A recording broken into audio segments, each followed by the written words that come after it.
Yeah. All right, let's talk about the pitching staff. Not so much to cringe at these days. Iglesias is now back. Michael Lorenzen is in that bullpen now as well. Cody Reed looked pretty good against the Astros, had a rough start, but then settled down and went 7 innings. Mike, I'll open it up to you. When is this starting rotation, or what's the starting rotation going to look like when Stephenson and Bailey, Homer Bailey, come up? I guess that's sometime in mid-August. Yeah, I mean, well, first of all, you have to look at that setback to Bailey, and I mean, if he has another setback, will he even pitch this year? It's hard to really gauge. But I think they got to go with the 5 guys that look like they're going to be their 5 best rotation in the future. Not the guys who are going to be around for a few months or even another year or so, like guys like Straley. So you're saying goodbye to Big Pasta? Yes, put him on the all-you-can-eat buffet. He's out of the bullpen already, anyway. Thankfully, you don't have to just write off every 5th day now. Right. So I think it's going to be Stephenson and Reed for sure. I mean, those are the guys that are your future 1 and 2. Finnegan? I think Finnegan is in there. I think Bailey is in there because you got a lot of money locked up in the guy, and he's your lone veteran. And I think DeSclafani. And so I think that's your 5. I don't see anyone else cracking it above those guys. And that's why I think when they saw the way Finnegan was pitching earlier in the year, and then he was really kind of out pitching Iglesias, and I don't know the strength of Iglesias' arm. Yeah, I think he's a bullpen guy. Hold up or not.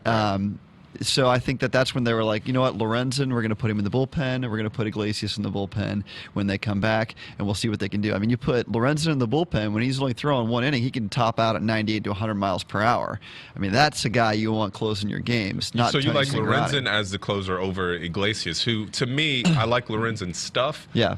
And I like Iglesias' stuff, too, but I think Iglesias throws more strikes more consistently. I think you want that in the 9th inning. I think so, too, but I think they're both learning guys. Okay. I kind of look at, do you want Danny Graves as your closer, or do you want, someone like Kenley Jansen or someone like that? So, you want someone with that power arm when you can get it. Okay. I do think that there is a chance that maybe they look at Iglesias in the rotation next year, and they try to figure out, there's a lot that can happen between now and the next time this team is good. And so they can really try to figure out, is there a trade, are there pieces and parts that they can match up to get more hitters, because I think that's their weakness right now, or to improve their bullpen, or do they keep Iglesias in the bullpen?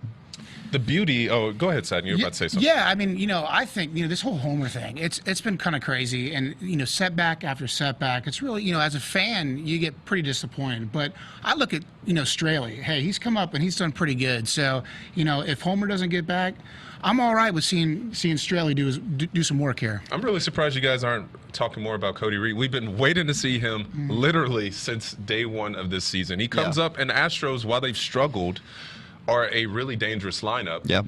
Again, he gave up that home run. I guess he walked a guy, then he gave up a home run to the second hitter, and then he went seven innings after that. He struck out 9 that game. He walked 3, but 7 strong against the team that was in the AL mix last year.